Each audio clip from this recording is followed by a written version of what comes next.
Hello, and thank you for joining me.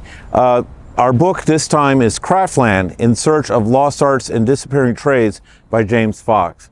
Apparently he's an art historian, and this is a very kind of personal odyssey. He's traveling all over the United Kingdom, visiting small factories, small shops, and even people working sort of out in the open, looking at past trades that are dying. And in many cases, this is the last practitioner or the last shop doing this kind of work. And even some cases, the last person died before I could interview him, kind of a thing. There are also women covered in this, to be sure. And I feel it. Now, before I go on, I should remind us that in the United Kingdom, the Industrial Revolution was mostly how do we leverage our highly skilled workforce to make them even more productive, more valuable.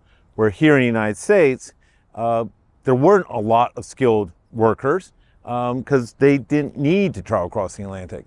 We had some, and they tended to be very adventurous and entrepreneurial and risk-taking.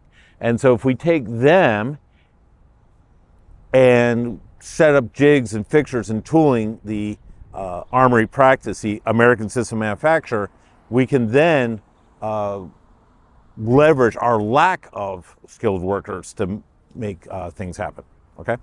So in the United Kingdom to this day, there's still this sort of strong tradition of highly skilled people making things. And we have it here too, but it's not the same.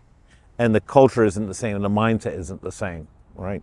And I do think that's rather important because many of the ancient trades and skills that he's talking about the importance of preserving, and I agree with that, they never really existed here, or they weren't really a thing here, right? Okay. So that's something to keep in mind. But it is a plea to preserve these things, and a case being made that they are worth preserving. And I do agree with that, but of course it's going to be a very real challenge. And I'm thinking about the United States, this push to bring American manufacturing back, which I think is essential from a national strategy standpoint as well as economic. I realize there are people who are like, oh, you ever want to work in a factory? Ever been in a factory? Yeah, in China. And I get that, but a mediocre job is better than no job. Industrial capacity matters. Preservation of skill matters. So my answer is not tariffs. My answer is we really ought to be thinking about leveraging the skills and the abilities that American workers have, because when we make things here, we tend to make them rather well. One shortcoming of British manufacturing is it's really good at the bespoke stuff.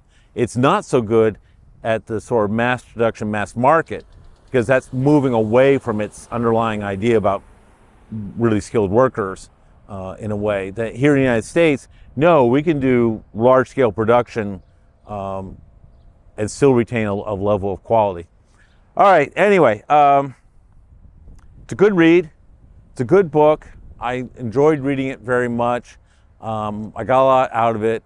And I guess my one sort of last request is maybe it's time to carefully document the how these very skilled workers do their thing, as a way of maybe preserving it, that skills could be rediscovered by a future generation with kind of a head start from that. This is the last demolition phase of what once was a proud industrial complex. And I get it. Some of the buildings were on the verge of collapse, and the buildings that maybe could have been saved structurally, it would have been prohibitively expensive to do so. But I wish they had done it. Okay. But there's a funny story that comes out of this. A dear friend of mine who knows what's what reports that while they were doing the demolition work, they came across a room that was a whole bunch of rifles that had been bricked into that room. I don't know what came of that, but oh boy, that would have been an interesting day at work.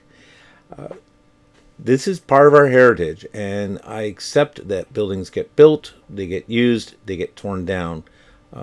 But there are environmental advantages to not filling landfills with construction debris.